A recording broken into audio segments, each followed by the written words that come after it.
지난주는 하나님 우리에게 허락하신 가장 중요한 복 세 가지를 배웠습니다. 첫째, 하나님이 먼저 우리를 찾아오신다는 것이었습니다. 항상 언제나 그렇습니다. 특히 내가 하나님을 떠났을 때, 또 숨어 피할 때 더욱 그렇고, 힘들어 지쳤을 때 더더욱 그렇습니다. 둘째, 하나님이 자기 자녀와 함께 하신다는 사실입니다.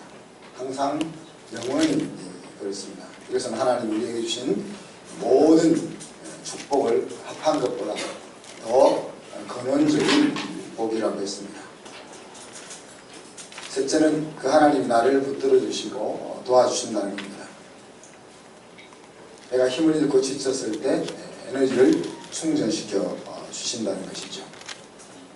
이것이 복음이라고 했습니다. 우리가 이 복음을 깨달을 때 우리는 우리에게 일어나고 있는 모든 일들을 하나님의 관점으로 바라볼 수 있게 되고 은혜 가운데 살아갈 수 있게 된다 했습니다. 지난 한 주 동안 여러분을 찾아오신 하나님을 만났습니까? 그 만남이 복음이 되셨나요? 우리 공주형이 웃는 걸 보니까 복음이 되신 것 같기도 하고, 오늘은 이제 마음을 단련시키는 하나님을 만나보기로 합니다. 우리가 오랜만에 한순교회 간판을 붙였습니다. 보셨습니까? 대부분 못 보셨군요.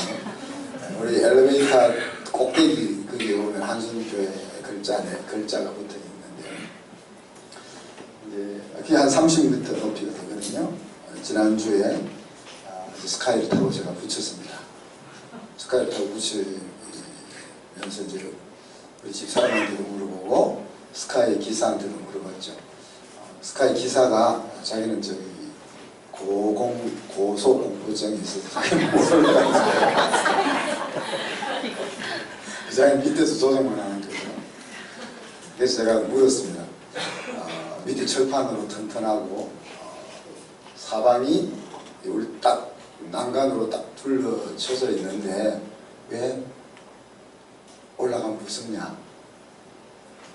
그래서 땅 위에 있을 때는 안 무서운데 왜 30m 위에 올라가면 무섭냐?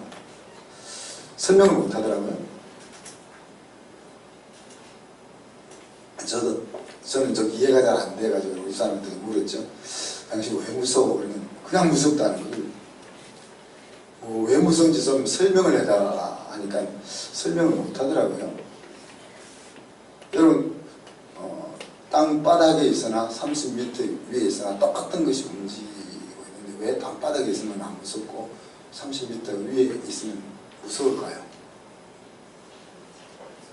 네? 안 떨어지잖아. 난간으로 다 막아놔서 안 떨어지는데. 자, 떨어질까봐 무섭다면은 말이 맞죠? 떨어질까봐 무섭죠. 근데 난간으로 막혀있으면 안 떨어져요. 근데 왜 무서워요? 네? 땅이 떨어지고 줄이. 엘리베이터도 떨어질 것 같지만요, 엘리베이터 그 강선이 끊어지면 보조강선이 또 잡아줘서 절대 안 떨어져요. 영화에서 이상한 걸 많이 보셔가지고. 자, 그렇다면 왜 무서워요? 난간이 없어서 떨어질 것 같아서 무섭다? 이 기계가 떨어질 것 같아서 무섭다. 근데 그런 것들이 다 아니야. 근데도 왜 무서울까요? 의심해서. 떨어질 것 같아서. 그래서 제가 답을 못 찾아서 못 찾는데, 이제 지난주 우리가 잠언을 우리가 15장부터 읽었지 않습니까? 15장부터 20장까지 읽었는데, 그 가운데 읽었던 말씀 중에 이제 오늘 말씀이 제 마음속에 와 닿았어요. 다시 이야기하면 이것이 마음의 문제인데 이 마음은 하나님이 단련시키는 거다. 그렇게 이야기하시는 거죠. 그래서 우리가 마음만 잘 먹을 수 있으면, 저번에 제가 한번 설명했죠. 자, 어떤 일은 한 번만에 될 일이 있습니다. 그리고 어떤 일은 100번 해야 될 일이 있습니다. 그건 우리가 모르죠. 어떤 일이 한 번 해야 되고 어떤 일은 100번 해야 될지 우리는 알 수가 없습니다. 근데 한 번 해서 실패를 했습니다. 그럼 100번 해야 될 일 같으면 이제 어떻게 되는 거죠? 99번 가까워진 거죠. 그죠? 한 번 더 가까워진 거잖아요. 내가 이룰 수 있는 자리에 한 번 더 가까워진 거예요. 그죠? 그런데 한 번 그 실패 때문에 우리가 주저앉잖아요. 그렇잖아요? 10번 실패했다? 그럼 이제 90번 남은 거잖아요. 우리 90번을 모르지만 근데 10번이라는 것 때문에 우리 마음이 녹아내리는 거죠. 이런 일들이 우리가 생각해 보자면은 한없이 많이 우리의 삶 가운데 계속 밀려오는 거죠. 그런 부분을 이제 오늘 좀 다루고 싶습니다. 오늘 제가 말을 많이 하지 않고 성경을 통해서 계속 말을 하기를 원합니다. 마음이 무엇이냐 하는 것을 말하기는 심히 어려운 것 같습니다. 고대부터 오늘날까지 이 마음이 무엇인지에 대해서 고찰이 계속되어 왔습니다. 그래서 이제 오늘날 마음을 mind 혹은 heart 이렇게 두 가지를 쓰지만은 또 혼용되어서 쓰기도 하고 다르게 사용되긴 하지만은 정확하게 마음이 뭔지에 대해서 아직 아무도 정의를 제대로 내리고 있지는 못한 것 같습니다. 마음, 마인드라고 할 때는 이제 우리가 정신이라고도 번역하지만은 주로 이제 heart이라면은 지정의가 이렇게 합쳐져 있는 그 정신작용의 총체, 그걸 우리가 heart 그렇게도 표현하는데 이 mind, heart가 또 막 섞여서 쓰여지고 이러기 때문에 잘 이해하기가 어렵습니다. 그래서 마음이 뭐냐 이런 것에 대해서 정의를 내리려고 하지 말고 성경이 말하고 있는 마음 속으로 들어가서 이제 마음에 대한 것들을 나눌 수 있기를 원합니다. 19세기 후반의 과학주의자들은 심리적 형상으로 이 마음을 설명을 하려고 했습니다. 그래서 심리학이 이제 발달을 하는 거죠. 분명히 육체와 마음은 다른 영역입니다. 그죠? 그리고 눈으로 볼 수도 없고 과학 기구들을 통해서 살펴봐도 볼 수 없는 것이지만 또 분명히 존재하는 것입니다. 그죠?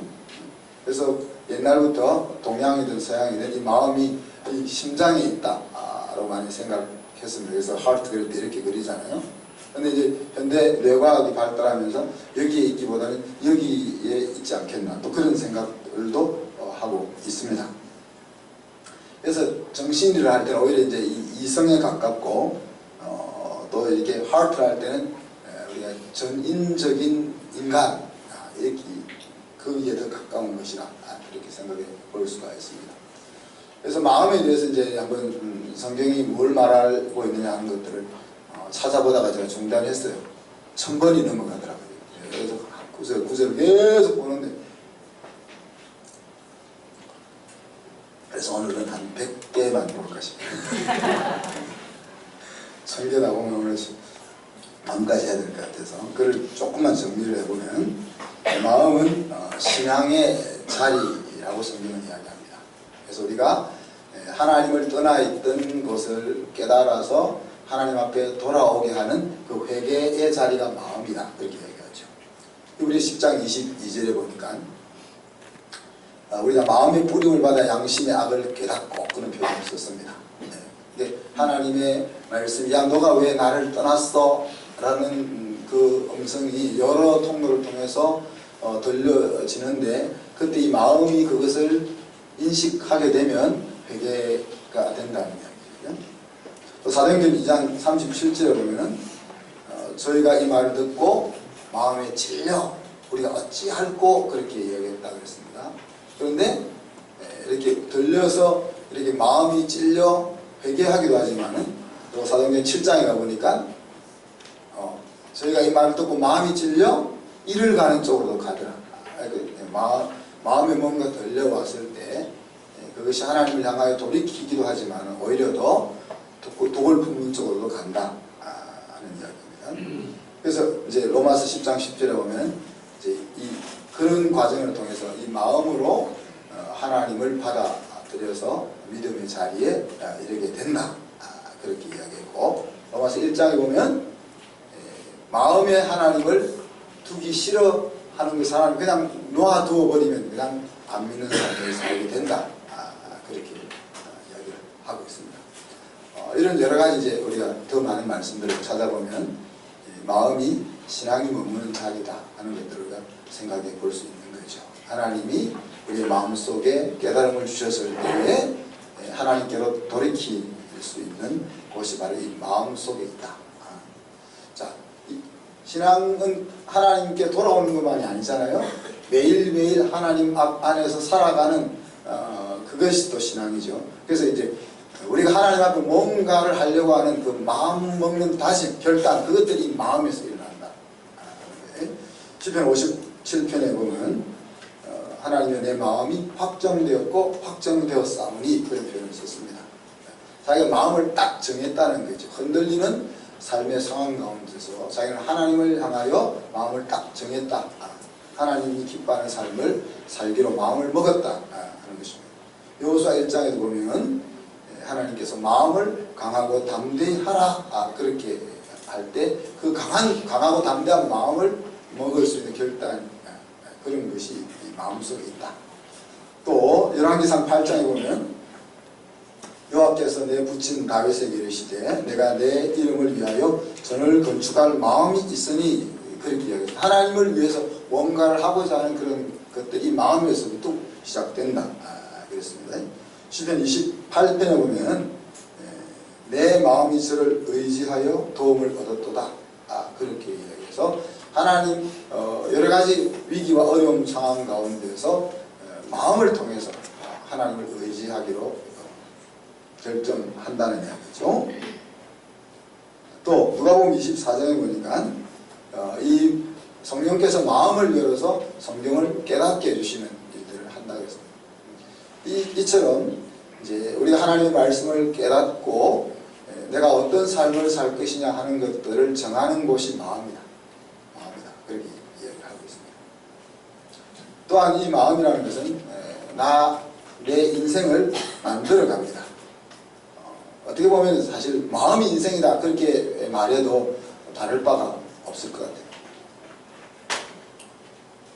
높은 곳에 있어도 아까 얘기했지만은 옆이 다 땅이다 생각하는 마음만 먹을 수 있으면 높은 곳이 안 무서운 거죠.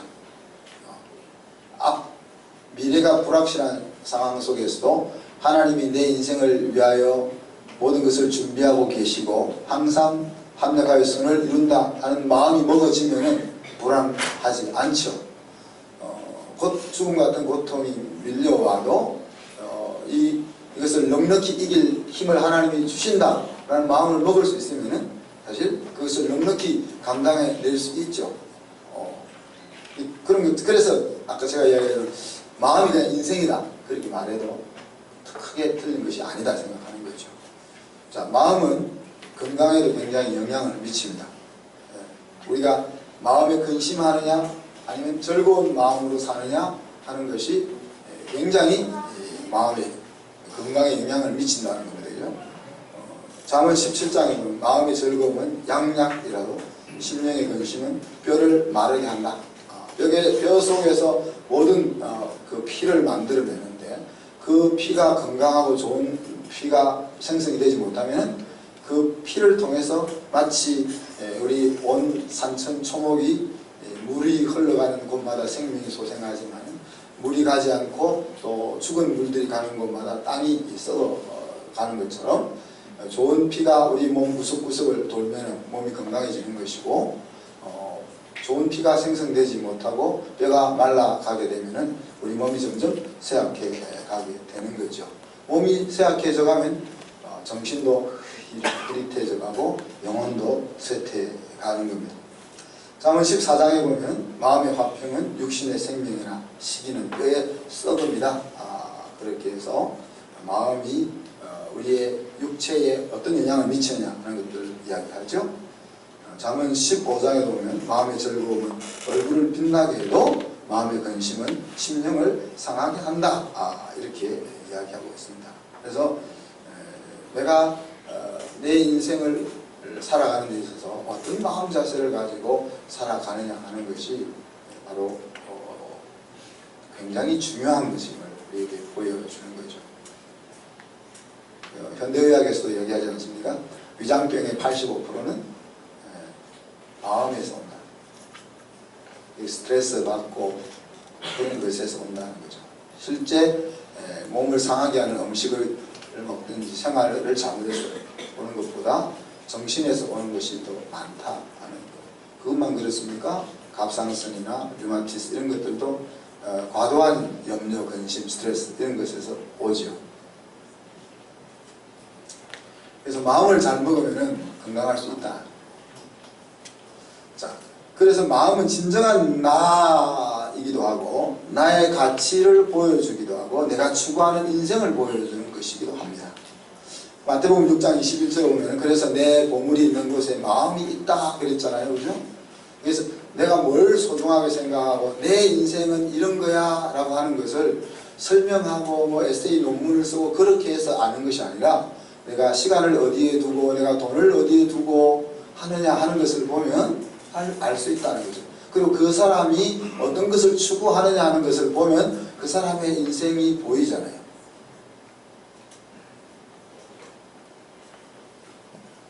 아무리 돈이 많아도 그죠? 아무리 돈이 많아도 추구하는 길이 저급하면 그 인생은 저급한 인생인 거예요. 아무리 가진 것이 없어도 추구하는 바가 하늘을 찌르면 그 인생은 하늘을 찌르는 인생일 수 있는 거죠. 잠언 27장에 보면 내 양 떼 형편을 부지런히 살피며 내 소 떼 마음을 두라 그랬습니다. 내가 강조하는 것에 내 인생이 있는 것이 아니고 내가 마음을 두는 것에 내 인생이 있는 거죠. 그죠?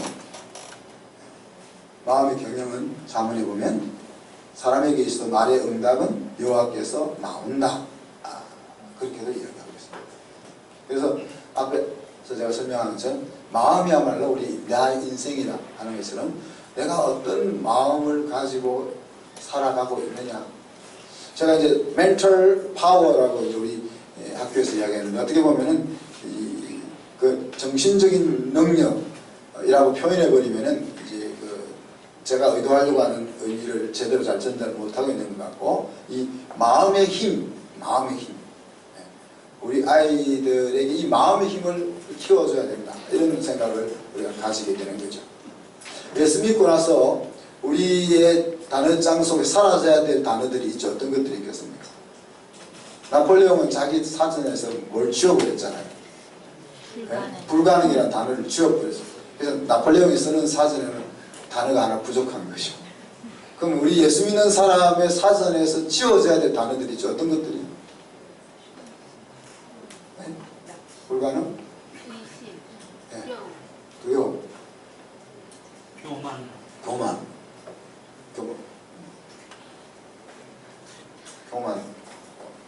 저는 이제 제일 중요한 것이 상처라는 단어는 지워야 된다. 왜? 예수 안에서 회복되었는데 왜 계속 옛날에 가지고 있던 그것을 기억하냐. 또 상처받겠지만 그러면 변화된 뒤에 상처만 생각하면 되는데 왜 지나간 상처까지 계속 간직하고 있냐. 하여튼 곰곰이 한번 생각해 보십시오. 우리가 예수 믿는다는 것은 필요 없는 우리의 인생에 백해무익한 단어들 하나하나를 지워나가는 거예요. 예수 안에서는 내가 모든 것을 할 수 있다 그랬는데 예수 믿어도 안 되는 것도 있다 이런 생각이 계속 들잖아요. 예수 믿어도 공부 잘하는 것은 딴 일이다 그런 생각이 들잖아요. 예수 믿어도 돈 버는 것은 딴 일이다 그런 생각이 들잖아요. 왜 그런 생각이 들어올까요? 왜 그런 생각이 들어올까요? 자, 그런데 우리의 마음에는 기대할 것이 없다는 데 문제가 있습니다. 예레미야 선지자는 이렇게 이야기하죠. 만물보다 거짓되고 심히 부패한 것이 우리의 마음이다. 그렇게 이야기합니다. 마태복음에 보면 예수님께서 마음에 나오는 모든 것이 악한 생각과 살인과 이런 것들이다 그랬습니다. 누가복음 6장에서 보면 겉으로 나오는 것은 그냥 조심해서 되는 것이 아니고 내 속에서 튀어나오는 것이기 때문에 나라는 인간이 바뀌지 않고서는 이거 안 된다.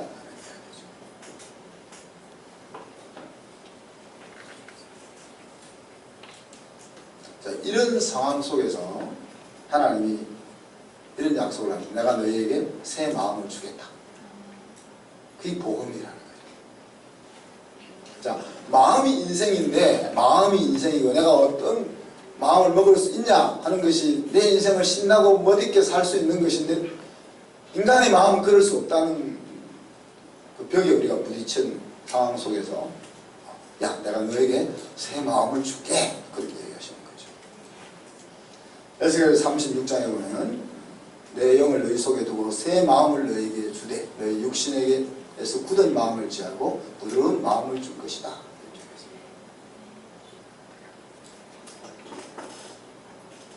자, 이렇게 이제 예수 그리스도를 통해서 우리에게 새 마음을, 이게 새 마음을 주신다는 것은 우리가 완전히 다른 종류의 삶을 살 수 있다는 이야기죠. 고린도서 5장 17절에 말하는 것처럼 완전히 다른 종류의 인간으로 살 수 있는 그 가능성을 예수님을 통해서 우리에게 주신다는 이야기입니다. 그래서 나는 태생적으로 겁이 나 이런 거 아니라는 이야기죠. 나는 구멍이 뚫려있는 그 뭐랄까 출렁거리는 다리는 못 건너가 이런 거 아니라는 이야기죠. 30m 위에 있는 나는 겁이 나서 못 올라가 이런 것은 아니라는 이야기예요. 하나님이 새 마음을 주시면은 옛날에는 내가 그랬는데 이제는 아닐 수 있다는 이야기예요. 만약 그게 아니라면 왜 복음이 필요합니까 우리에게? 복음이 그냥 예수 믿고 천국 가는 데만 필요한 것이냐? 네. 예수 믿고 천국 가는데 복음이 유용하다면 실제 우리의 삶 속에 밀려오는 수많은 불가능과 두려움 속에서도 유용해야 그것이 복음인 거죠. 자, 그렇게 우리에게 새 마음을 약속하시면서 하나님이 장려하는 마음들이 있습니다.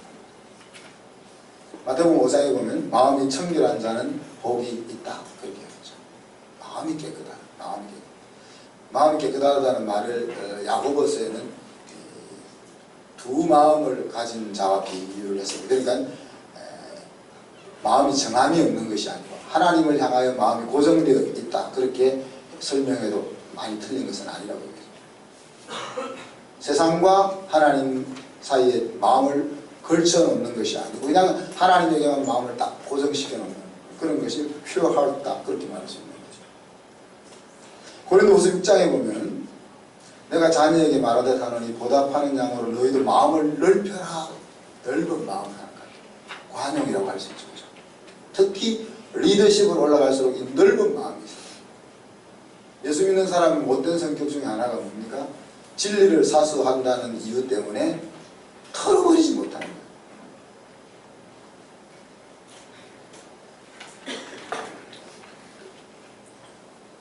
제가 직장생활 할 때 보면 안 믿는 친구나 동료들, 선배들은 보면은 술집에 왜 자주 가는지 모르겠어요.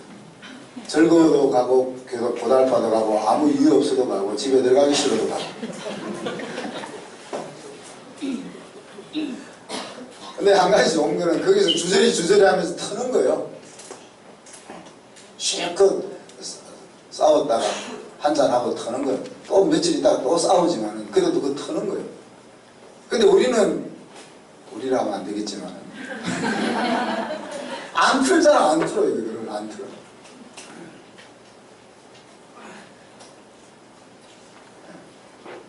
하나님은 우리에게 새 마음을 주시고는 그 아까 마음이 인생이기 때문에 우리 인생이 풍족하고 멋있기 위해서는 이 마음이 달라져야 된다는 거죠. 그죠? 근데 그 중에 관용을 했으면 좋겠다는 거예요. 관용했으면 좋겠다.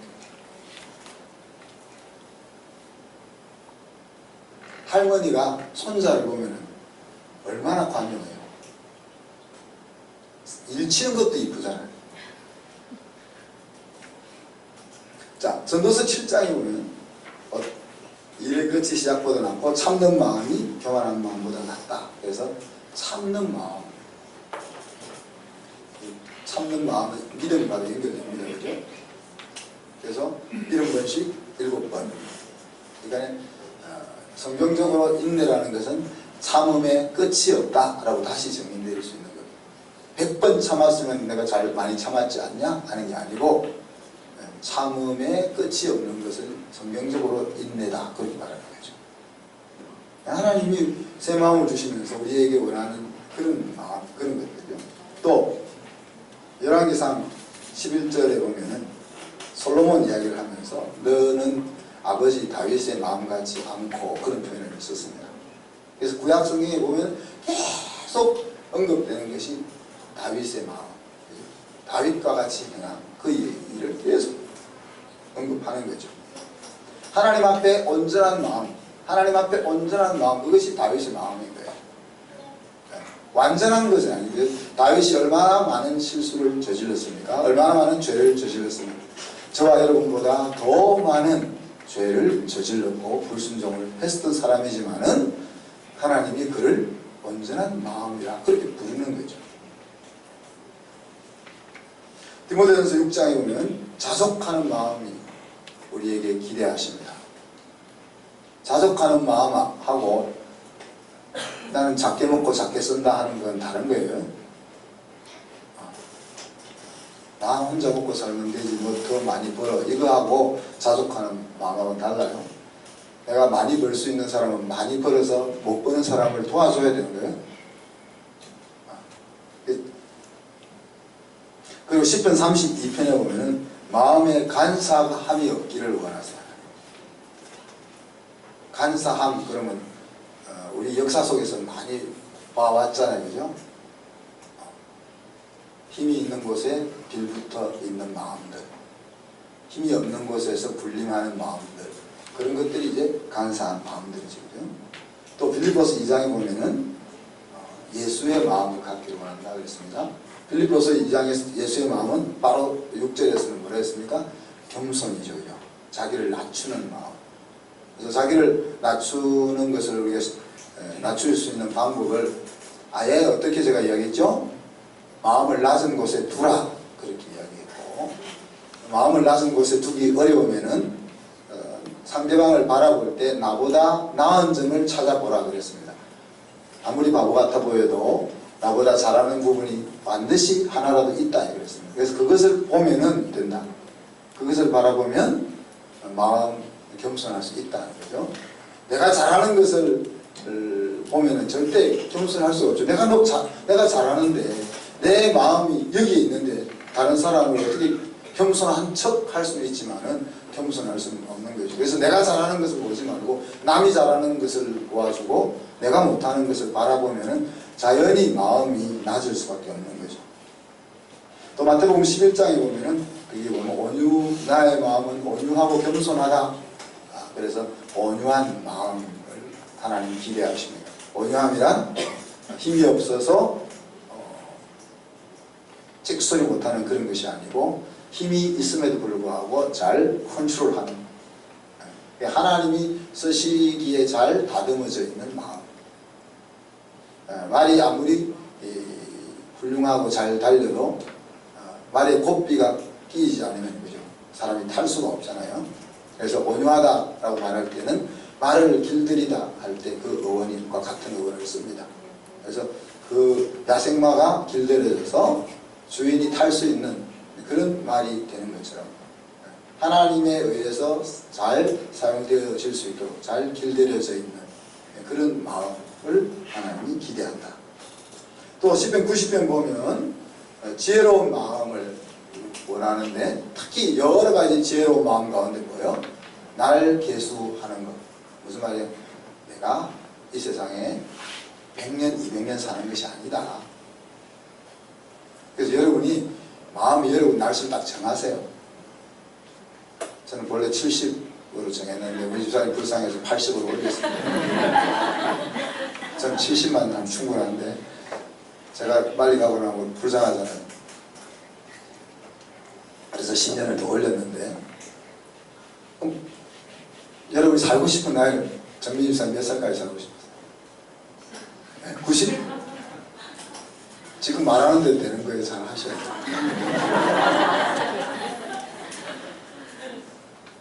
최명 집사님 잘 안 해주시는지 오래 안 살고 싶으신 것 같아요. 네, 그러니까 지금 우리 날 계수하는 사람이 몇 되겠습니까? 우리 장로님, 우리 권사님들 말고는 다 자기들이 지금 한창일 줄 알고 그러고 있잖아요, 여러분들. 그러나 그날이 곧 옵니다. 제가 다윗이 형제 같은 때가 엊그제 같은데 지금 이제 62이 지나가고 있잖아요. 금방 옵니다.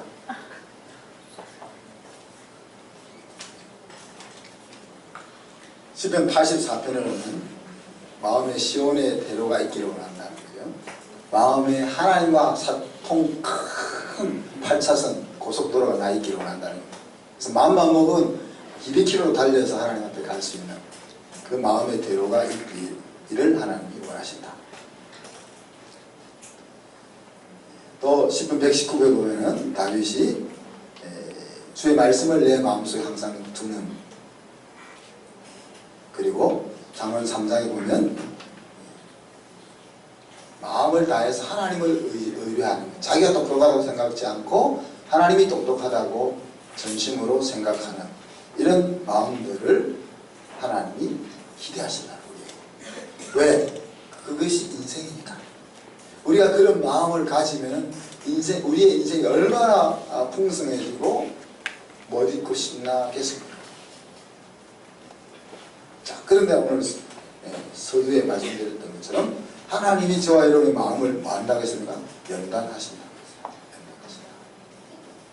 고철과 철광석이 용광로에 들어가서 가열되고 녹아지고 또 재결합되는 과정을 통해서 좋은 품질의 쇠가 만들어지는 것처럼 하나님께서는 우리의 부패하고 상하고 입뚫어지고 고집스럽고 약해진 마음을 단련시켜서 하나님이 목적하신, 하나님 기대하신 그 마음으로 만들어 가신다는 거예요. 자, 그러니까 여러분, 우리에게 힘듦이 얼마나 필요하겠습니까? 여러분, 우리는 이렇게 이야기해요. 나의 인생은 왜 이렇게 힘이 드냐? 왜 살기가 이렇게 어려워? 왜 이렇게 짜증나는 일이 많아? 왜 이렇게 풀리지 않는 것이 많아? 그렇게 이야기하지만은 그것이 있어야 우리가 하나님이 만들고자 하는 그런 마음의 인간이 된다는 얘기죠.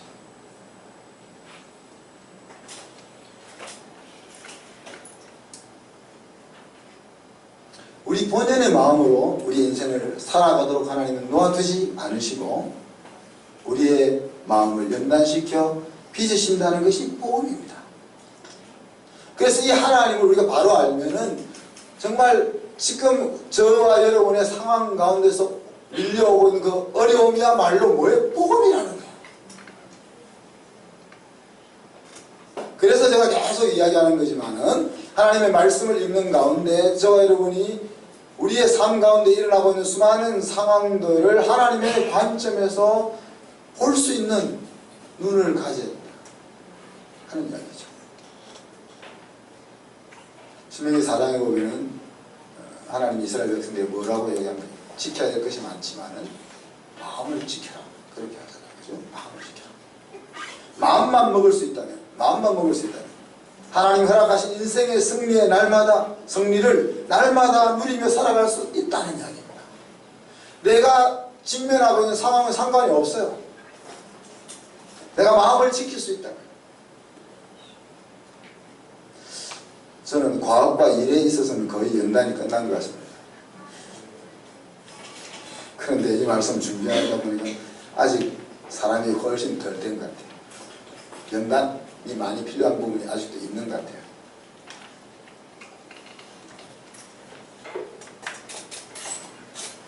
특히 사람을 대하는 태도에 있어서 마음의 연단이 필요합니다. 조일교 집사님 왜 그렇게 웃으시는지 모르겠네. 다윗은 무고히 고난을 받으면서 하나님께 호소합니다. 시편 26편 여호와여 나를 살피시고 시험하사 내 뜻과 내 마음을 단련하소서. 여기서 단련한다 하는 말과 시험한다 하는 말이 거의 같은 어원입니다. 여러분 세상에서의 테스트는 뭐 하려고 합니까? 떨어뜨리려고 테스트하는 거죠. 그러니까 이거 할 실력이 되면 받고 안 되면 안 받을 거야. 그게 테스트입니다. 그러나 교육에 있어서 테스트, 하나님에게 있어서 테스트는 그게 아니죠.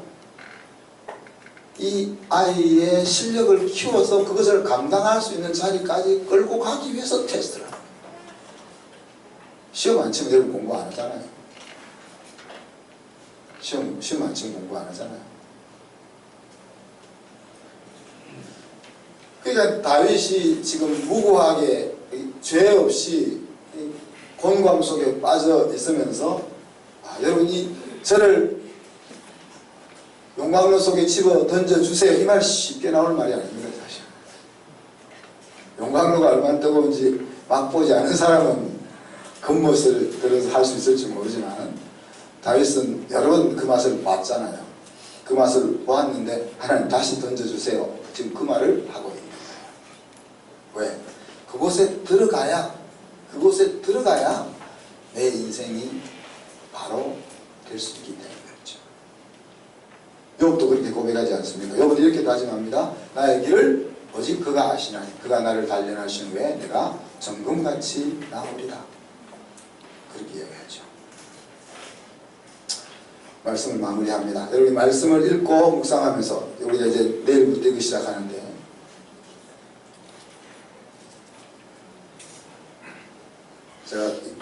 제가 이걸 준비할 때마다 이걸 미리 한 번씩 다 보거든요. 왜냐하면 어떤 주는 어떤 날은 여러분이 너무 많이 읽고 어떤 날은 적게 읽고 이런 일이 없도록 페이지 분배를 똑같이 하고 그러기 위해서 이걸 다 살펴본단 말입니다. 그래서 지난번에도 이야기했지만 이것을 하는 이유는 여러분을 고문하기 위해서 하는 것이 아니고 이 속에 있는 놀라운 복음의 비밀들을 여러분의 것으로 가져가게 하기 위함이에요. 그래서 다른 건 몰라도 이거 할 때는 꼭 5,000원 내고 하세요. 돈을 내고. 그래서 이 속에 마음껏 없지만 항상 마음에 물으시기를 바랍니다. 하나님이 하신 일은 무엇입니까? 성경을 읽으면서 하나님 당신이 역사 속에서 무엇을 하셨습니까? 그걸 물어보시고 그리고 그런 일을 하셨다면 하나님 나를 위해서도 그 일을 하실 건가요? 이것도 물으세요. 대답을 안 주시면 하루 종일 물으세요. 일하면서 물을 수 있잖아요. 그리고 한 가지 더. 그렇다면 나는 무엇을 할까요? 그래서 말씀을 읽으면서 묵상하면서 그것을 계속 물으시기를 바랍니다. 신앙과 인생과 건강이 어디에 달려있다고 했어요? 마음 먹는 것에 달려있다고 했습니다. 내가 어떤 마음을 먹느냐 하는 것에 따라서 멋있고 신나는 인생일 수 있고 아니면 구차하고 비굴한 인생일 수가 있는 것입니다. 우리가 마음의 연단을 받아 자기 마음을 다스릴 수 있다면 우리는 모든 사건을 앞에서 말씀드린 것처럼 하나님의 큰 손안에서 볼 수 있을 것입니다. 그리고 하나님의 관점에서 볼 수 있을 것입니다. 그 자리에 이를 수 있다면 우리의 인생은 어떤 자리에 있더라도 어떤 상황이라도 복된 인생인 것이죠.